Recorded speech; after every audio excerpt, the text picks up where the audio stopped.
Hello everybody, welcome. So we're talking about leveling up character advancement in Dungeons & Dragons. What's the best way to do it?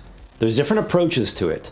Many years ago I made this milestone system and it's actually served well for my campaigns, for my groups, but I'm switching back to XP. Not exactly just the standard experience point system in the player's handbook. It's related to that, but it's modified, it's customized. But why am I doing this? Well, okay, so let's back this up. Why did I make my milestone system? No, let's back it up even further. What is my milestone system? Okay, so there's different ways to do milestones in D&D. I've seen a number of GMs that basically say at certain points in the campaign, once you accomplish main things, a big adventure or a big dungeon, let's say, then you gain a level. Essentially, the DM just has a decree, has the GM fiat that says, now you all gain a level. And, that works pretty well. It's actually probably the simplest way to do it. But there's some things about that I don't like. I don't think it's the best way to do it. Why? Well, I don't like it when things are contrived like that, where everybody is forced to all be completely equal. I think it's boring. It's boring and contrived. That kind of kills the magic of the game. It kills that kind of passion to be daring and to strive and to kind of gamble with fate and dance with destiny. If everybody just has to exactly be the same XP or the same level all the time, and it's just whenever the GM declares it to be so, it can end up like punishing players who contribute more or who risk more, and rewarding players who contribute less or who risk less. So I don't think that's optimal. I like what XP does. The experience point system in and of itself does accomplish something fantastic. That great reward that you get for actually risking something, for facing a challenge, whatever that might be, monsters, traps, some sort of very tense role-playing scene where something's on the line, and succeeding. That's a great sense that you have actually accomplished something and actually earned something. It isn't just this standardized track where everybody gets a participation trophy. So I really like how XP rewards player characters for daring and risking and success. I like the sense of that we actually earn things. There are some downsides to the standard XP system though. One, all the math is kind of tedious. Either you have to give out XP, you the GM have to give out XP after every encounter and the players are like doing their addition right there, or you have to like make these notes and kind of tally it up as you go along throughout the session, or maybe you have to tally it in advance but then take out the bits that the characters didn't engage with, and you have to kind of keep this running tally and then total that all up and then divide it amongst the number of player characters and then they do the math. It's not a terrible amount of math, it's not horrendous, but it is another layer, another step, another thing that you have to remember, and so, it's a little clunky, kind of cumbersome. It's also not very flexible. The XP system in 5e mainly is just based around fighting the monsters, and it doesn't really take into account other factors that can greatly influence how easy or how difficult an encounter is. Let's say the player characters go into a cave with some kobolds in here, and maybe they sneak up on the kobolds and they ambush the kobolds while they're just chatting or on watch or cooking some food, and they can devastate this group of kobolds. Or the kobolds hear the characters or notice them in some sort of way, and they retreat to some other deeper chamber where they have like high ground and these barricades or barriers to get cover, and they can activate like some traps or hazards that the player characters have to muck their way through, getting like restrained or damaged along the way. Those are two very different encounters. But just by the base core rules of 5th edition, it's still worth the same. You just, how much experience points are those kobolds worth? Total it up, divide it amongst the player characters. The inflexibility of it is not great. 5e also does not support very well XP for non-combat challenges. It does some, there is a little bit of advice about it, and Xanathar's Guide to Everything got into a bit of like encounter traps and how they have some XP that they're worth, but it's not supported very well. So GMs are just kind of like, I'm just gonna try to loosey-goosey figure out how much XP that, like, sequence of traps or that role-playing sequence or that, like, exploration sequence should be worth. I'm also not a big fan of how 5e has a different rate of level advancement depending upon what level you are. Like, levels 1 and 2 go by extremely fast. And then levels 3 through 10 or 3 through 11, they go sort of slow. But then once you get to like level 11, from there it bounces back up and you start advancing kind of faster again. In fact, weirdly enough, the XP to get from like level 11 to 12 and 12 to 13 is less than to get from like 9 to 10 and 10 to 11. There's this kind of XP valley. Now, I understand why the designers of 5e did that. Levels 3 through 10 is seen as this sort of sweet spot in the game, and they wanted to make that last longer in a campaign. Levels 1 and 2 are supposed to go by quickly, and then to keep the campaign from just slogging and going at this crawling pace during the later levels, which are more complicated to run, by the way, they sped it back up. So I'm kind of on the fence about that. So the milestone system that I devised that you might already be familiar with is it does function like XP. It's like a much simplified version of XP. It's based around the difficulty level of encounters and challenges, any kind of encounter. A standard encounter or a medium encounter is worth 1 milestone. A hard encounter is worth 2 milestones. An easy encounter is worth half a milestone. And a deadly encounter is worth 3 or more milestones. Once a character accrues 10 milestones, after you complete a long rest, you gain a level. So it is very flexible. It does work the way that XP does in that it incentivizes and rewards player characters who face risks and challenges. The math is way smaller and way simpler. You can just give it out super fast. It's so fast just to tally down 1, 2, 3 milestones on your character sheet. And it has that kind of bounded, streamlined math that fits well with the style of 5th edition. It's very easy to use for non-combat experience points. The flexibility allows you to differentiate on the fly super easily. That kobold encounter no longer is an easy encounter, it's now a hard encounter, so it's worth 2 milestones instead of a half. And it's a consistent rate of advancement throughout the levels. But after using this for many years and across many campaigns, I have come to see some limitations, some drawbacks to this milestone system that otherwise has worked very well. One problem is that it really only functions if you're just playing this one dedicated campaign with this one group, and the whole group of characters really are pretty close to each other in level. Same level, or just maybe within 1 level of each other. It's only good for that. If you are to introduce characters of other levels, or if you are to have like multiple concurrent campaigns where the different groups kind of participate in the same persistent world, it doesn't work very well then. Let's say the party is 7th level, and then a new player comes to the game. Does that player just get all that free experience? Just, hey, you're just 7th level, even though everyone else had to struggle and possibly get killed and earn all that, you're just gonna get it all for free. Yay! I don't really like that. Again, I like the sense of striving and earning things. So what would happen if a character is at a different level? Do they just get the same milestones amount? Do they get double milestones until they catch up? I don't know. What I was saying about the multiple concurrent campaigns is that it also does not work well for a West Marches style campaign, or like what I'm intending to do, this West Marches-esque community mega campaign where there's lots of players and lots of GMs all playing in this persistent world of Ikoros that I'm developing and relaunching. It's also difficult to gauge how many milestones a deadly encounter really is worth. Deadly encounter is a very loose, open term in 5th edition. It's very cut and dry what a trivial, easy, medium, or hard encounter is. There's a very distinct range of XP given the level of the player characters. Except for deadly. We know when the deadly encounters start, like how much XP qualifies as a deadly encounter, but there's no cap on it. There's no upper limit.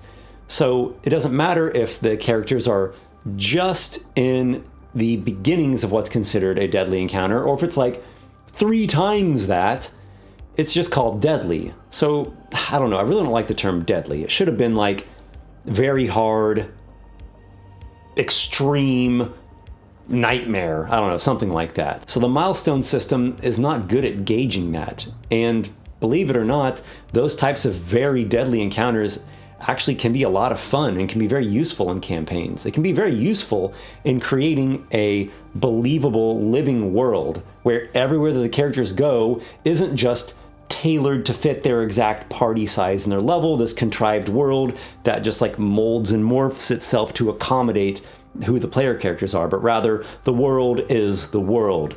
That cave has whatever kobold tribe there, and that kobold tribe is just that size.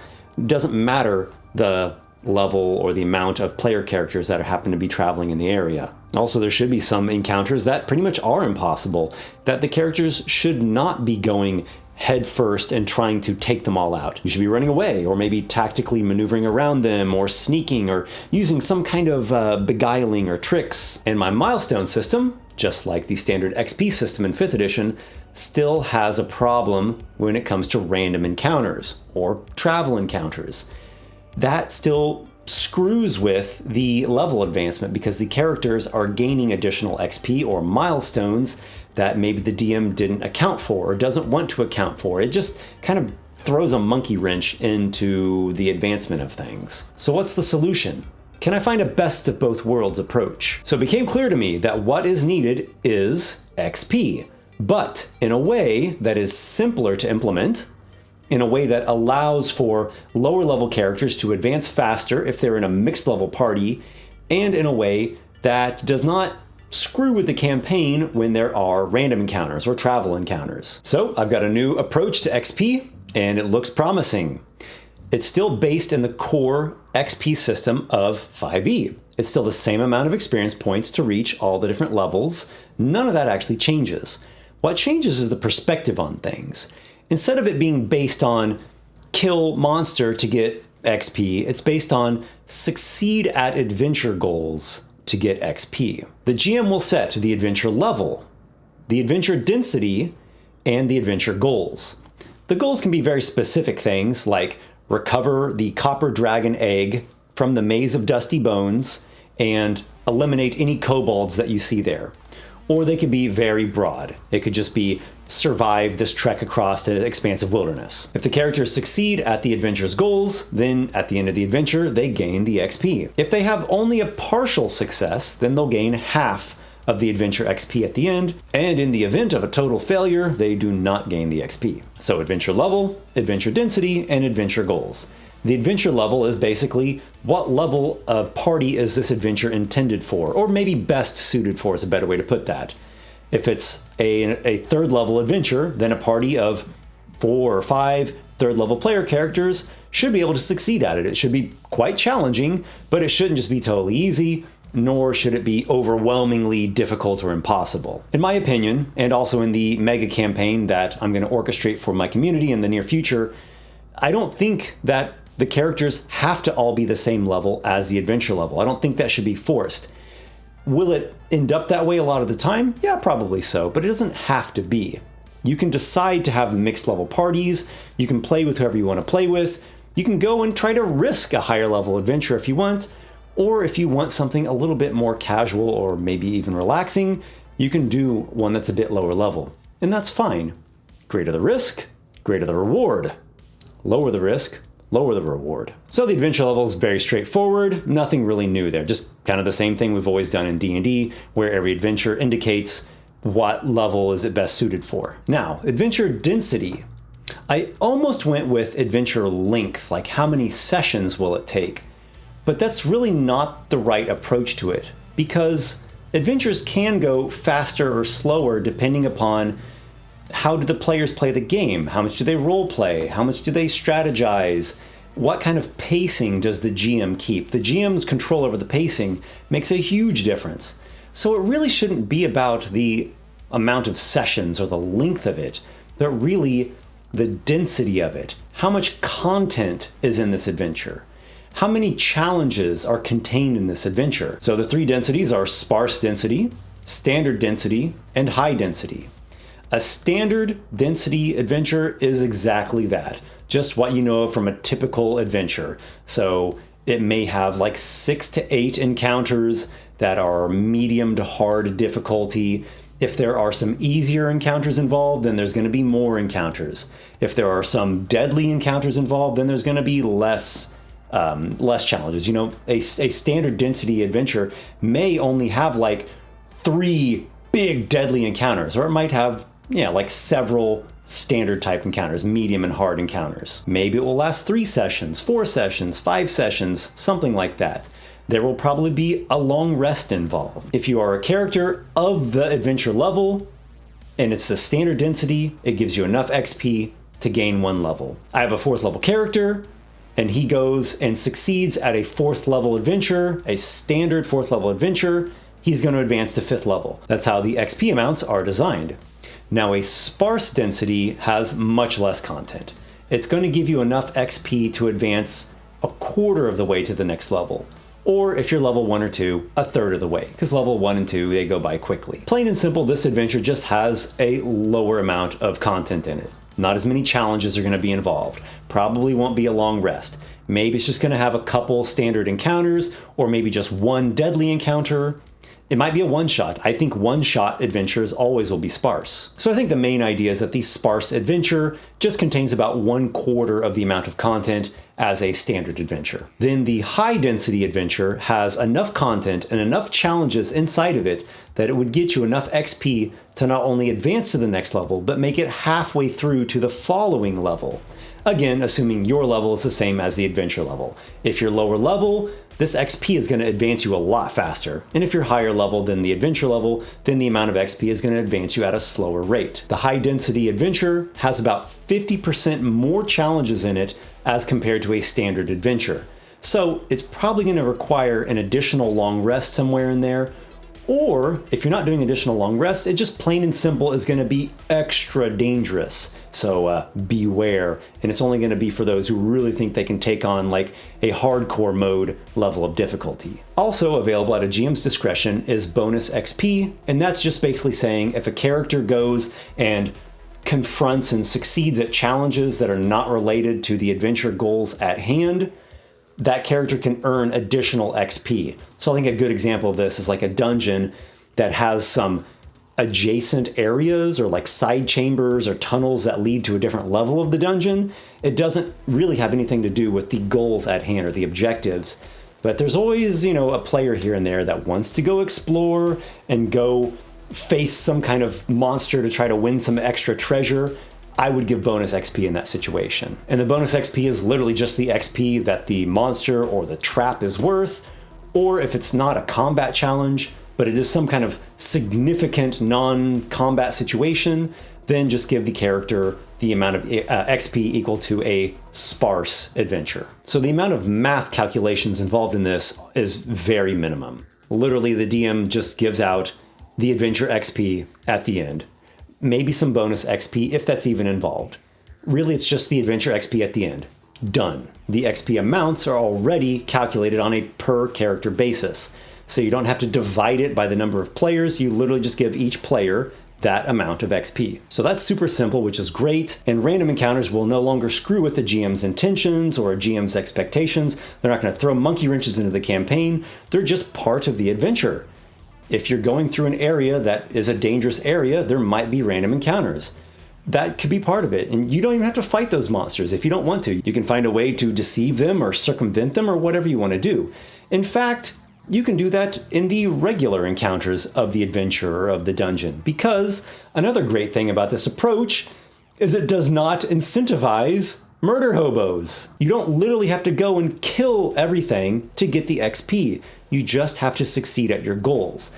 Now, the goals might be defeating monsters. I think oftentimes they will include defeating monsters, but that's going to be really up to the GM, and this can much more easily facilitate the GM in rewarding characters for finding creative solutions. So I'll give you an example. I ran a session the other night at the Maze of Dusty Bones, and the main objective was to recover the copper dragon's egg from somewhere inside of this dungeon location. So there were a number of different challenges involved in this adventure. They had to navigate through an old underground maze. They had to find the main dungeon area, like the main chambers.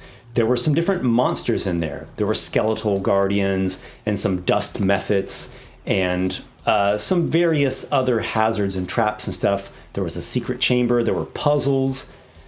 They didn't actually go and directly fight any of the monsters in the main chambers. It could have happened. They might have rolled low on their stealth, but they used magical resources. They used invisibility. The druid wild shaped into a spider. A couple of the characters risked themselves by going off alone to try to get the egg. The egg was protected by these traps of stone dragon heads that could spit acid onto them.